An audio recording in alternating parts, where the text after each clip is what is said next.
Well, hey everybody, and welcome to another episode of the Unlocked Show. I'm your host, Tracy Wilson. You guys are in for an absolute treat today with my very special guest. And, normally I have guests from all over the world, but sometimes it's just really, really lovely to have somebody who's actually just from up the road.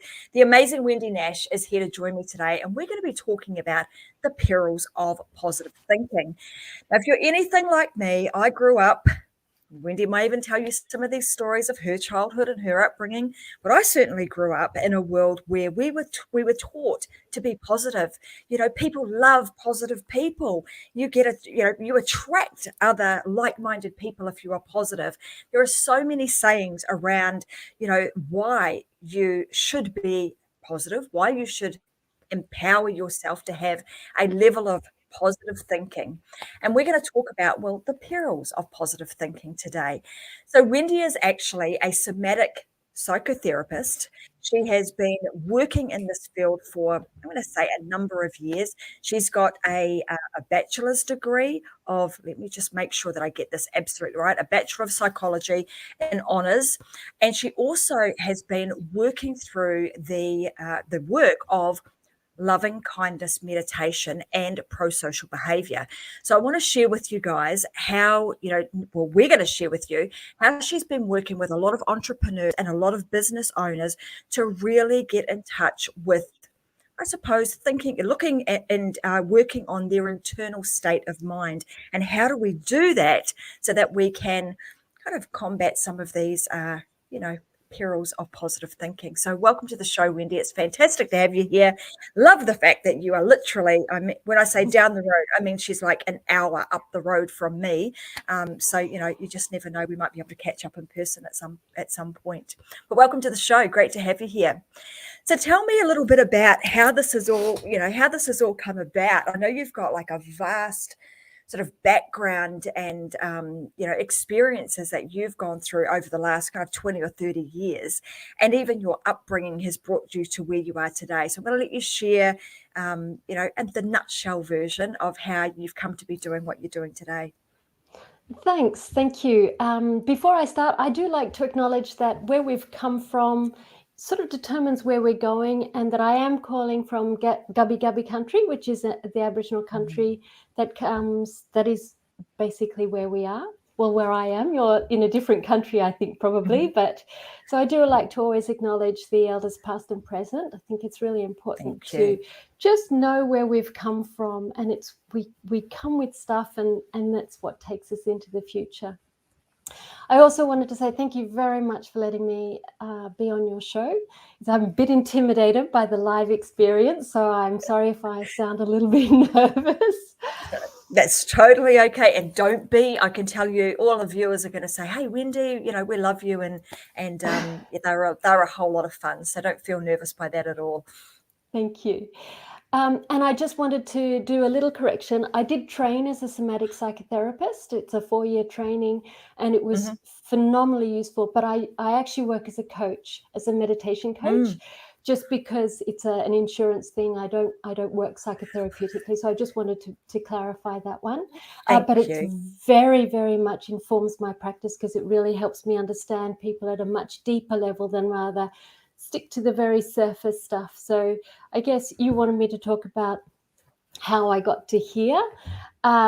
So I was raised with positive thinking. My mum's a real positive thinking kind of person. And I think post-war, it was really important. People were absolutely devastated from not only the Second World War, but the First World War. And it was absolutely horrific. And the only way people could really get through all that was to say, let's look for the positives. And I think that when people have very difficult, when the whole culture is like that, you've just got to find your way. And I think that time, sort of the baby boomers raised with that, I think it was a really important contribution, because you don't want to be stuck in the mire and the darkness all the time. You do want to look for the positives. But as it happens, both my sister and my father died when I was a child. And to always be like, yes, but you've got to look for the positives, it doesn't allow the emotional space to go, actually, I'm having a really hard time here. So I think our emotions are very shared, like we're human. And we kind of come into our own when we are in a shared experience like this. And so if you were to say something that was sort of was talked about a little bit difficult for you, for me to go, oh, well, look for the positives, it's not really allowing you to kind of enter into I'm not allowing you to kind of be felt and seen. And so that's where the problem is with the positive thinking. I learned that because I had quite a complex early life, as I just mentioned. And then I went and lived overseas, and I was really indoctrinated with the idea of positive thinking, but I just didn't know what to do with all this negative stuff and the feelings and the depression and the sorrow. So I just decided that I would really focus on actually figuring out who I am and what do I really feel. That's what I was really interested in. So that's why I did the psychotherapy diploma. That's why I did the psychology degree, and that's why I focused on it is pro-social behavior. So it's all about so it was loving kindness meditation and thinking kindly about people, which is really important. So I was working with a client yesterday, and she was and we're talking about finding the good bits. So it's what I'm saying is to not negate the good bits. And she said, oh, well, I went to work this time yesterday. And I said, well, what does work mean? And she said, oh, well, it's this. And I said, well, how did that arise for you? And she said, well, my mentor sort of gave me this list, started this list, and I needed to continue it. And so I said, so is your mentor paid? And she said, no, she does it. She offers that for free.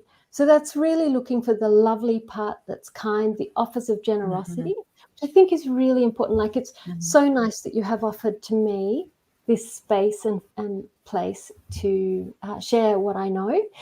But it's not, but also likewise, she also talked about how it was really difficult that she'd been offered this amazing situation. And she just said, I got just really nervous, and then I started blaming and doubting. And if I had just gone, oh, well, look for the positives, at least, this wonderful situation arose, it's sort of not really meeting the person. And what do you do with those feelings of going, well, I actually feel a bit doubtful and I feel a bit afraid. How am I going to be able to do that?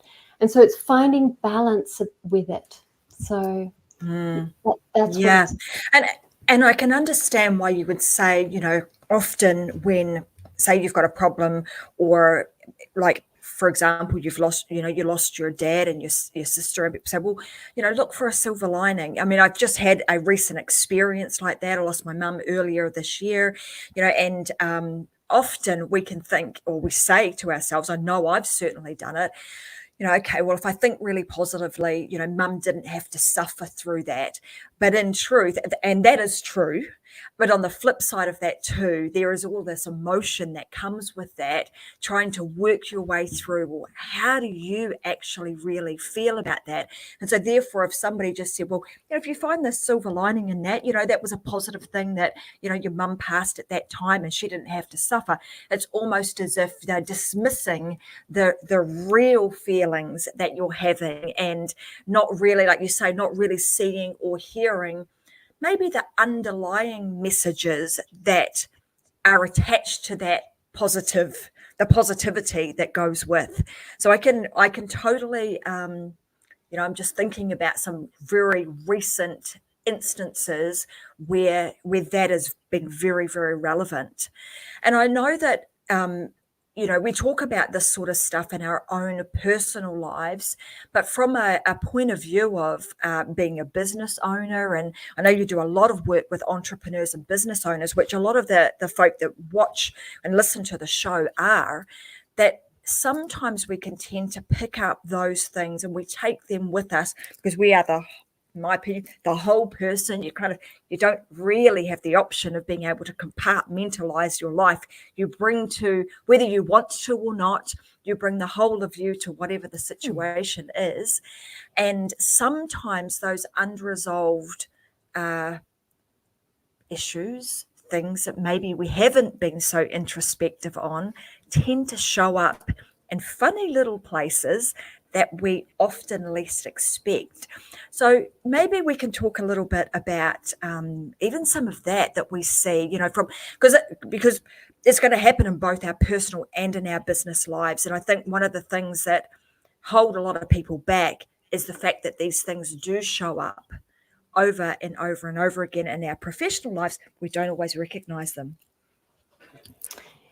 Yeah, so first up, I just wanted to say I'm sorry to hear that your mum died, and it is heartbreaking at some level. No matter how complex our relationships are with people like our parents. So some people, in your instance, it sounds like you had a really lovely relationship, but that's not the case for everybody. And it can be there's a lot of mixed feelings that can arise, but it sounds like you had a really lovely relationship with your mum, and it's left a bit of a hole there. So I just wanted to acknowledge that. Thank you. Yeah, it is. It's not always easy, and there are ups and downs. And in truth, it takes about 18 months for the cycle of the worst part of the grief to pass. So just to give you a bit of a heads up on, it's just going to be a bit of a roller coaster for quite a while. So I just wanted to speak to that. And how to include that with work in a work situation. So I work with people, and often they get funding rejections. It's quite difficult when you get a funding rejection because it's like, well, am I not good enough? Was I not well prepared? Do they think I'm no good? What sort of things can I have? And then how do you then deal with that? And then you've got to then go into maybe you've got a pitch coming up straight away. So how are you going to deal with that? And basically what I always say is, so one of the things I've been really looking at in the last couple of days actually is to start looking at the emotion of disappointment. So if you think about a business situation, in fact, any argument you've had or any relationship that's kind of been breached, often that's about disappointment. So if I'm disappointed that I didn't get my funding rejection, fundamentally, I'm just super disappointed because I was really banking on that money to be able to do X, Y, Z. If you don't recognize that disappointment is part and parcel of the process, and you just go, oh, well, I'll just skip over the top of that, that energy is just going to really it's going to sort of permeate, as you said, and kind of leak out. So I'm not saying you have to indulge in disappointment, but just simply to own it. So one of the things that I like to do is to just say, I feel disappointed. Yes, it's true. I feel disappointed. Leave it at that. Very, very simple. So it's through acknowledging that we are disappointed or sad or hurt or frustrated or joyful or delighted or happy or in love, it's beautiful to just acknowledge that we have all these wonderful emotions, and also that we feel angry. So it doesn't matter what feeling it is, but if we just say, yes, it's true, I feel, so now at the moment I feel a bit nervous. It's true, I do feel a bit nervous, and I can feel a little bit, I get a bit, do I look good and do I sound good and I'm making sense? I've got all that going on. But if I just go, I feel a bit nervous, I go, it's okay, actually. This is the human condition. It's the human experience. And I know that your listeners are probably very lovely going, I'm sure I know that feeling. They'll be saying, it's okay, Wendy, you're good. You look good, you sound good, we're with you. They'll be absolutely doing that. Exactly. But if I just said, I'm not nervous, I'm just going to be really chipper and I'm going to be upbeat and I'm going to be, it feels fake. You can really sense it. So you've got to just own it. And then once you've owned it, it kind of works through the body, comes out the other side. There's a sort of a sensation, a thickness that comes in the body. And then you can then go into your meeting, you pitch and just feel like, well, that was then. And that's in the past. And now I'm kind of coming forward with an open heart. It's not blocked or clouded by what I didn't want to own. So I didn't, like disappointment. If you don't own that, then, well, it'll kind of seep in there, as you said earlier on. So I'm hoping I've answered your question. Yeah, you have.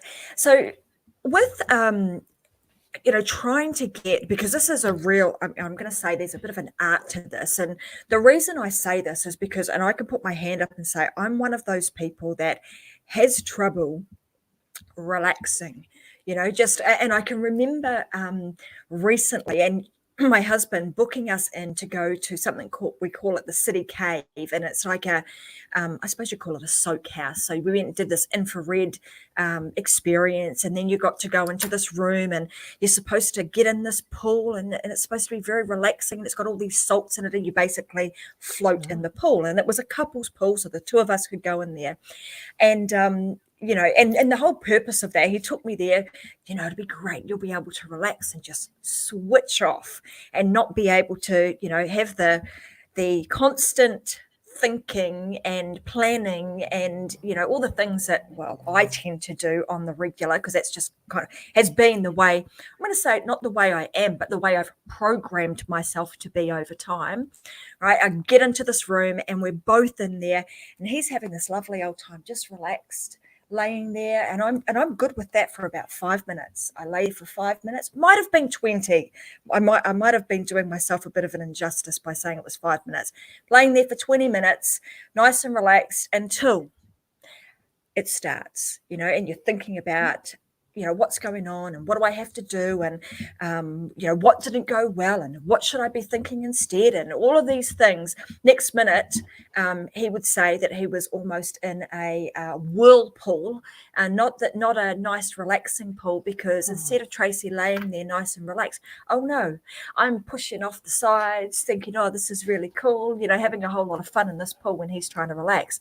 So one of the things, so why I've brought that particular story out, because I'm sure I'm not the only person in this world who finds it really hard to relax, and then taking that time, because I know you do a lot of work in terms of meditation and just being able to relax and take that time to get a little bit introspective. How does one do that and start doing it on the regular? Because I know a lot of the stuff that we experience as business owners can often be resolved when we just give ourselves a little bit of shush and quiet. Exactly. So first up, I want to find out where that bath is, because I live an hour down the road from you. So I'm going, there's loads of them everywhere. Okay. I mean, it is lovely. You'll just after the program we can have a chat, because I'm like, oh, that sounds really cool. So thank you for letting me know about that. As for what to do with that, actually, I'll lead you through a very simple technique and I did it in just before we came on air, just because I was feeling really nervous.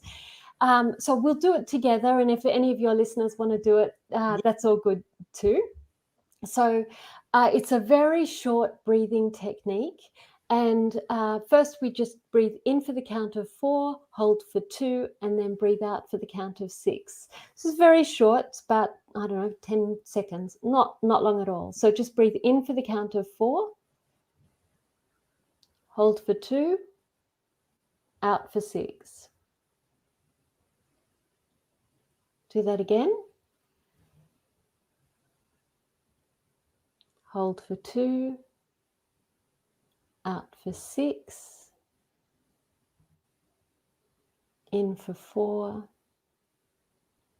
hold for 2, out for 6. How are you feeling? How's your little mind chatter? Oh yeah, there wasn't any. I was too busy concentrating on breathing in for 4, holding for 2, and breathing out for 6. You know what I mean? Your focus is in a different place. So how does your body feel now? How does your mind feel? Relaxed. Okay. How long did that take? Yeah, about less than 30 seconds. Right. There you go. So next time, you can do this before you go into a meeting. You can do that before, like I did that before on coming on air. You can do that when you're in the bathtub, the pool thing with your partner. You can do it anywhere. I find it really, really helpful. And it also, if you're awake at night, it's really nice to do that when you're sort of like kind of going awake, and the mind is kind of really, it's quite difficult, so it's hard to sustain because it takes such a lot of effort, to maintain a mind that's on track like that. So really keeping that.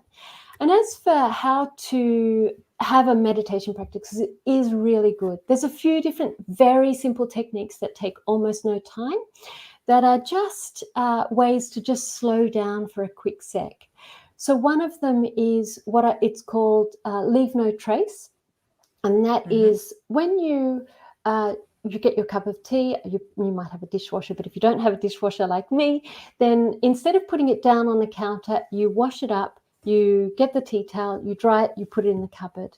So you finish it. And it's like then you haven't got anything later. And it sounds like, well, that's not really a meditation practice, but it is a way of just slowing down so that you finish something. And then you aren't left with a pile of dishes apart from anything else. So likewise, when you go to the bathroom, you wash your hands afterwards, you get the cloth and you wipe out the sink, and then it's just slows down for a minute, and then become aware of what is the attitude you're bringing to that. Is it that, I should be finished this, and can we hurry up with this, or I don't have time for this, or this reminds me of, so-and-so who always wanted me to have a really clean house, and I really hate this. And that, whatever it is that's going on for you, it doesn't matter what it is, just to notice it. So that's another one that's really good. Another one is when you're walking. So if you've got to go just, down to the bus stop or the train station or somewhere like that, just to see how well you're connecting to the ground. And mostly you're supposed to sort of feel the sensations on the ground, but all of us wear shoes. So I find it easier to notice the movements of the ankles. And that's just to bring the conversation out of the head and then down into the feet so that it stops being so worry. Another one to try is when you're driving in your car or walking along or whatever it is, start to think about anything pleasant. So if it's a lovely day, not too hot, not too cold, it might be the feel of sun on your back and just how lovely that is. Equally, it might be that someone, so if you go back 24 hours to this time yesterday and just kind of think, well, what was I doing yesterday? Oh, well, so-and-so did that. And I was, that was actually really lovely because they did this kind thing for me, and somebody said a kind gesture, something kind to you, or perhaps your cat came up and just, said hello, or it doesn't matter how small it is, super tiny is better. And just go through the day and think of how many pleasant experiences you have. Not to get caught up into the whole grateful thing. I'm a bit funny about the gratefulness movement because I think it can be a bit more doing. Instead, all we're noticing here is how well are we receiving what is there. So, so that's that one. And then I've got one more meditation thing, which is when you get into bed at night, just set your timer on airplane mode, sit there for 60 seconds, and then just notice your body breathe. That's what, or you can do that breath counting that I did before, or think about pleasant thoughts, whatever it is. And then after about 1 week, try 2 minutes. And then after another week, 3 minutes. And it sounds like it's nothing, but actually I've got clients who have been sitting at 4 or 5 minutes for about 3 weeks. And if they don't go really slowly, then they kind of don't have time, and I'm not going to do this anymore. So that's that. Sorry, I cut you off. That's it. No, I was just going to say, as you're talking through these techniques, it's apparent that it's really, or it seems that you're really, narrowing down your focus, and you're bringing that focus into the present moment, apart from when we're thinking about, a particular situation or a time or the yesterday, and trying to remember those feelings at that time. But in the main, it's thinking about, being present, being, grateful, if I can use that word, grateful that we're actually here and able to have a conversation like this, that I've met somebody new, that, all of the things that are positive and lovely about whatever's going on with you at that time, and just allowing yourself to be present in that moment. That's exactly right. So when we started off the conversation, we started about the perils of positive thinking.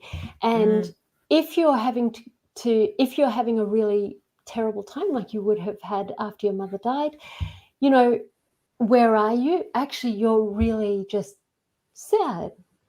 And so if you kind of do the positive thinking thing, that's not where you are. Yeah. Mm-hmm. So that's all it is. It's here we are is where we are. We don't have two times. We don't have the should time. We just have this time. There is no other time. Yeah. And allowing yourself, or acknowledging what's going on with yourself at that time. Right. What I find quite interesting is that often we talk about, if I can talk about the positive self-talk or positive thinking that then turns into, positive verbalization of something. And often we are very, very kind to others, Yeah. but sometimes not always kind to ourselves. And I was watching something the other day, and he said, the number of times that I've actually stopped and thought about the things that I've said to myself, like, oh, you silly person, or why did you do that, or you shouldn't have done that, or God, you're a dipstick, or whatever the things are that, you tell yourself often when things don't go right. And they said, if you actually use those words with your best friend, would they be your best friend for very long? And, it was like, well, heck no, they wouldn't be. So this concept of speaking or treating ourselves as our own best friends, and being focused and aware and kind to ourselves first. What are your thoughts on that, and how one can adopt that into their lives? Yeah, so it's interesting.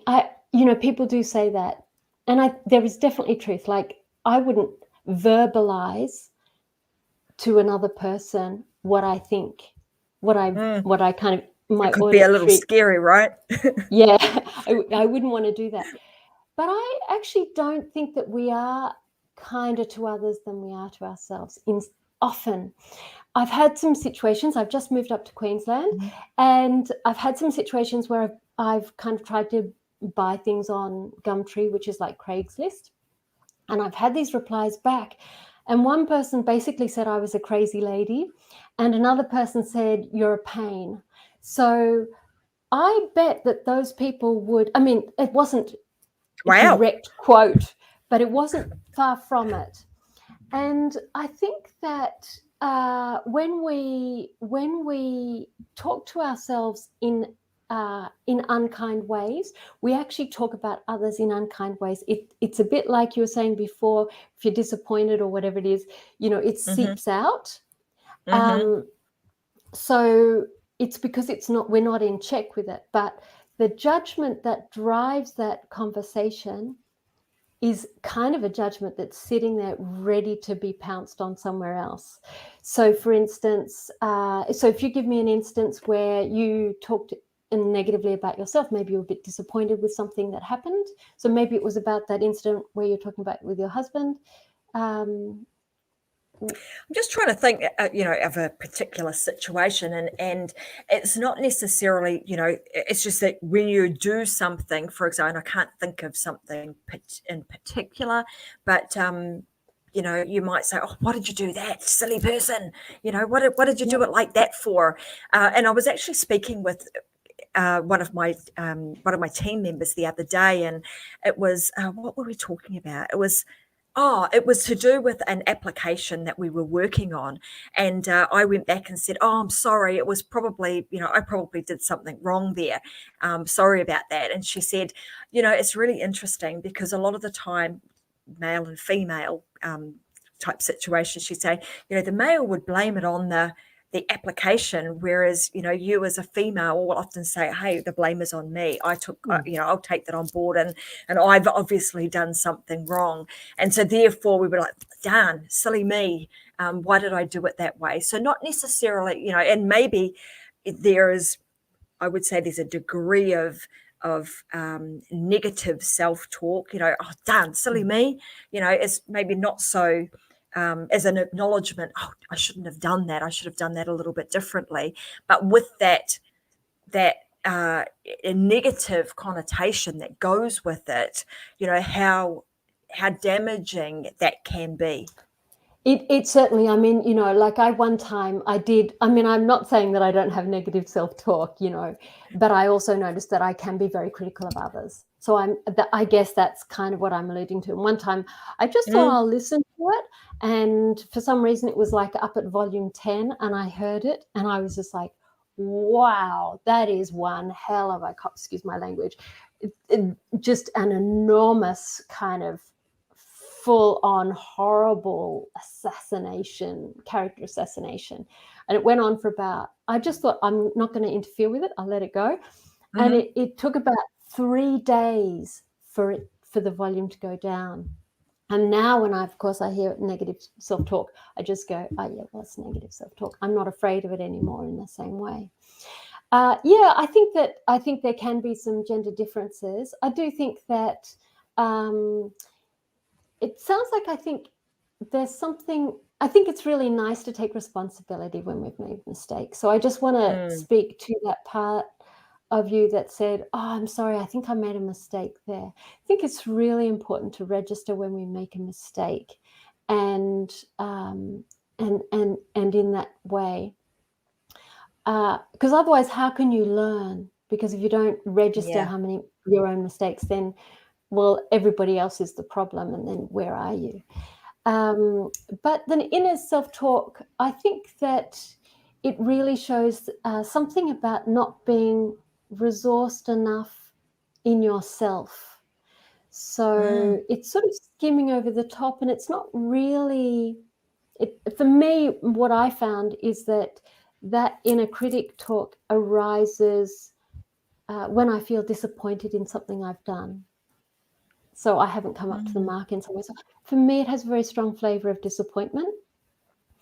But you asked something else in there, and I've just suddenly gone blank. So I'm so sorry. You asked something about.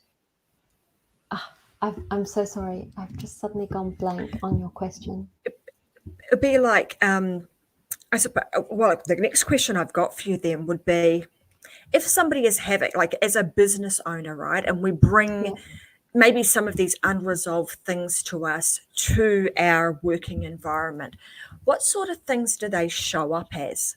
What sort of things would you have you observed? Okay. Seeing these things sort of bubble up.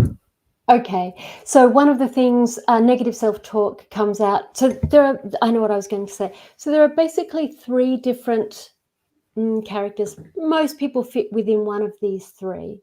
And they're either people who tend to be socially dominant, so I would fit in that category, and tend to be quite critical. And the form of critical takes on an angry style. So I tend to be what they call moving against. So Karen Horney talks about a moving against character, rub people up the wrong way, be forthright, very strident. Then you've got people who move away, and they're people who tend to be disengaged. They're sort of wanting to down-regulate the body sensations. They talk about everything is in balance. So that's that. And there's another one which is tends to be self-defeating, and it puts themselves under. So if I sort of say that I put myself above in the social dominant situation, they would put themselves below, and they do everything for everybody else, taking care of themselves last. So often those people have like 3 jobs and 10. I met a woman at uni, and she had 2 full-time jobs plus a full study load, plus she was caring for 2 autistic children and an elderly grandmother. It's not much of an exaggeration. Like, the body can only be available for a certain so much. Yeah, exactly. So of course she was living on junk food, and of course her body's going to conk out. You know, there's no two ways about that. my observation with those people who always put everybody else first is that there's a conversation about how people aren't dedicated enough. So they aren't working hard enough. I'm working really hard. So there's this real resentful tone that kind of starts to seep in. And that's just that person hasn't got good work-life balance. So I would say in that one. The inner critic, in terms of the social dominant one, it tends to be more blamey. So they should have done this and they should have done that and all that sort of stuff. The sort of more moving away one will just try and down-regulate anything. So just kind of try and it's a little bit blamey, but not nearly as harsh. So there's quite a lot of harshness in the first one, in that moving against type, like I have, and the other one will tend to be more maybe a bit dismissive. Oh, they didn't really mean it, or something down that end. Not fully engaged with the issue at hand. And so when a business owner, identifies themselves in one of these 3 different areas and they recognize that, what are some of the I suppose leadership ramifications or things that they may find are not such good outcomes because they have these, I'm going to call them traits, maybe that are not acknowledged, that they haven't actually acknowledged them? Yeah, well, I mean, it's just basically acting out, isn't it? So, people are unhappy, they're unproductive. So one of my clients, he was like, they're not dedicated enough. And he's like that. But his co-founder is somebody who's more of my style, very abrupt, aggressive, hasn't learned about that. He probably has a narcissistic personality and he gets very blamey. And so there's a senior manager in his company, and the work starts to get really sloppy. It starts to, he's a bit demotivated, he's not there, he's not putting in the sort of full, he's not engaged, he's feeling disengaged. So when people aren't moving away, resigning, all that sort of stuff, that's pretty clear. I mean, when you think about people you like to hang out with, what are the qualities that you like in a leader? Do you want me to answer that as a question? Yep. Okay. Somebody who's engaged, somebody who is present when you're actually talking to them, somebody who cares about the company, somebody who can lead by example, who's prepared to do what they're asking me to do. So those would be some of the things. That's just for me personally, what I like to see in in somebody that's either working with me or has been my superior in the past, and supportive, who's actually interested in you as a person. Yeah, so they might ask questions, how did you arrive at that? So there's basically 4 questions. Well, I'll give you some 5 conversation kind of hints, which basically sums up, if you can do this, this is all you need to do in terms of your questioning skills, your conversational skills. So somebody comes to you with a problem and I haven't done this or something like that, then you might say, I failed to do that. So you said that the other day, on your app, it didn't quite come together. I'm sorry, I made a mistake on that. And then the first question to ask is, tell me more about the problem that's going on. So just start with, tell me more about that. The second one is to ask any questions that begin with what or how. Any other question syntax that begins with do, is, are, would you say, do you think, why, skip all those questions. They're really, really bad ways to frame a question, just because if I say, why did you do that? It's got a real accusatory tone to it. If I say, would you say, or do you think, then that's actually me. That's about what I want. That's More not leading. about what you want. Exactly. And is it this or is it that? It's too narrow. You're not getting enough answer. It's a closed question. So if you ask, what what happened with that, what were the circumstances that arose with that, what was the context that made you understand that, what was going on for you in your world that decision was made. That's one. Or how did you arrive at that conclusion?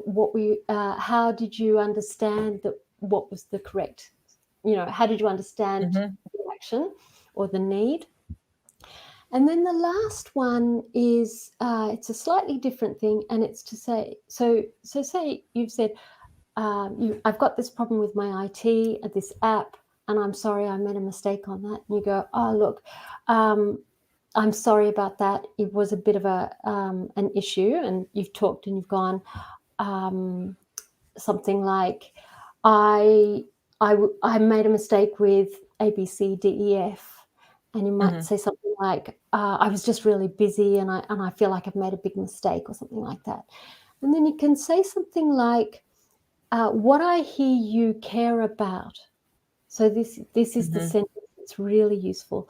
What I hear you care about is that it has to be right every time, that you don't make mistakes.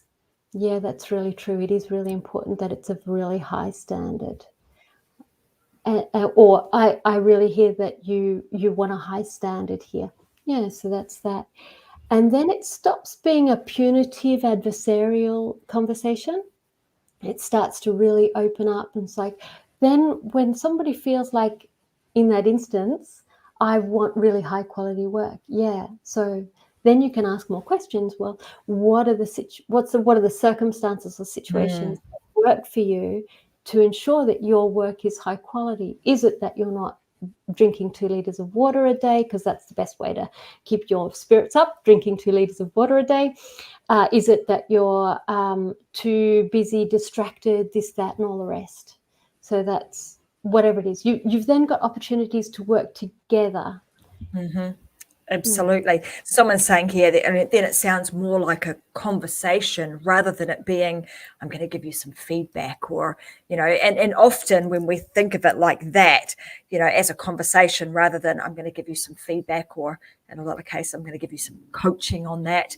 The person comes at it from a point of view of, okay, we're going to have a chat about it, and I'm actually going to, it's from a perspective of improvement rather than trying to find the negative or the things that I've done wrong in a particular situation. So I really like that. It's interesting. My husband's an investigator, so a lot of these things that you're talking about here, classic investigative, conversation starters to be able to really uncover what's gone on and what's happening in this particular situation, and getting to the bottom of something rather than it just being very superficial. Yeah, and I just wanted to put in something there. So with the feedback and coaching kind of thing, that's really that perspective is you've got one above the other. So it's sort of like a parent-child kind of, lack of a better word, that kind of dynamic. And I think that can be too often manifesting in a workplace, that the boss somehow thinks that they're not talking to a grown-up adult with a whole lot of experience. But if you come through as a conversation, tell me more about what's going on for that sense of, excuse me, sorry about that, that sense of not being an equal, that sense of being an equal really allows, well, we're both humans here. How can we get the outcome we want? So, yeah, that's great. That I didn't know that that's what investigators do, but they absolutely do. I hear them talking about these questions all the time, and they often will use them, obviously, at home too. So anyway, those sorts of things definitely are great ways of being able to create an equal and a level conversation, so you're both on the same level, on the same page, so to speak. In terms of like taking some of these things, because we've kind of gone full circle with this, right? It's like we started off talking about positive thinking, and often we're so brought up to think so positively and see the silver lining and everything, and wear your rose-colored glasses. And we've talked about how how often that can, I'm going to say, almost steals away from you the ability to be able to really feel and be in the moment. And so that's one of the, I see as the biggest peril of that kind of positive thinking all the time. It's not allowing yourself or dismissing what you really, really feel. And then talking about how do we often see this manifest or show itself in various different situations, whether it be, a personal situation or a business situation, and then being able to take that and maybe use the tools that you teach around meditation to bring us back to the present moment, to acknowledge and think about where we are at that time, and be kind to ourselves and give us that, I'm going to say, give us the time and the white space, I want to call it, to feel that, and gift ourselves, that level of presence. With wrapping up today, who would be the best kind, like, for you to be able to help people with this and be able to enable them to become, practice the art of being introspective? What are some of the major benefits you would see from somebody who would want to go down the path of working with you to adopt some of these practices into their life? What sort of person would be best suited to working with you, and what sort of outcomes could they expect to see if they adopt these practices? Thank you. So people who actually want to learn who they are and how they are, what their mind is. I don't work with people who want to control the situation. So I had a client and he just wanted to have a still mind. And he had a very strong martial arts background. And so he wanted to just have the still mind. He wanted that. And that's not really the way that I work. So I don't work well with people if they're looking for a particular state of mind, I would say. I work well with people who are curious about what is really going on for them, and who want to shift something. So I have a client and he came to me because he was crashing and burning all his relationships because he was really angry all the time. So he would he realized that he had crashed his career in many instances, because although he's a brilliant guy, he was completely offensive often. So he's really motivated to think, well, I don't want to crash. I've started my own company. I don't want to crash my relationships. That's not going to go well. So he's recognized that. I work well with people who I work with somebody else, and he was working for a company, and then he went off and tried to start his own company. It was a lot more work than he thought, and he wasn't nearly prepared enough to leave the company so he ended up going back into contracting. But what he learned along the way was really useful for that process. And so he was really open to understanding what it means to be a leader. And basically, you can't be a leader unless you harness the norms and values of the followers. So you have to embody what it is that is. So if you are willing to be open to how you can do things differently, not by sort of skimming over the surface, but actually start to go, I'm going to put myself in a slightly uncomfortable situation, just to test what it's like, to inquire what's going on for me. I'm curious to see how this would be. Maybe it'll be horrible, and then I've learned that. But maybe I'll grow and I'll do something. So though anybody really who is interested in learning about how to experience life very differently, from the inside out. So I'm not very good with people who it's all about the outcomes and that sort of thing. What happens is when you change at the inside, by nature, you change the outside. Mm-hmm. So the outcomes are that people are less angry. They start to see they have real options. So the client I was talking with yesterday, she was talking about, she started to get really blamey with somebody. And then she realized that actually this was an opportunity that she had lost to say, I don't need to blame that person. There's something here in me that is the problem. It's not them, it's me. And then you go, then she's like now able to see that she has options. So instead of just going down the old route of just being, attacking, she's really internalizing that she has some agency in how she wants to navigate her relationships. So that's what I would say. Beautiful. Well, I want to let everybody know, because there will be some people that are listening today that really resonate with what Wendy's talking about or what we've shared today, and that you want to explore and you want to take the conversation further. So I'm going to let you guys know where you can go to get more of Wendy. And I absolutely love this. Maybe had a little bit of a giggle today, but her website, kindlycutthecrap.com. You can head on over there. There is an option for you to be able to book in a discovery call with Wendy, and I would encourage you to do that. Have a bit of a chat with her. You can then explore whether or not working together is the right thing for you to do. But if you're experiencing any of these things, you want to find, I'm going to say, some inner peace, some get to know yourself better from the inside out, and maybe change your, internally and externally, then Wendy would be the right person for you to have a chat with.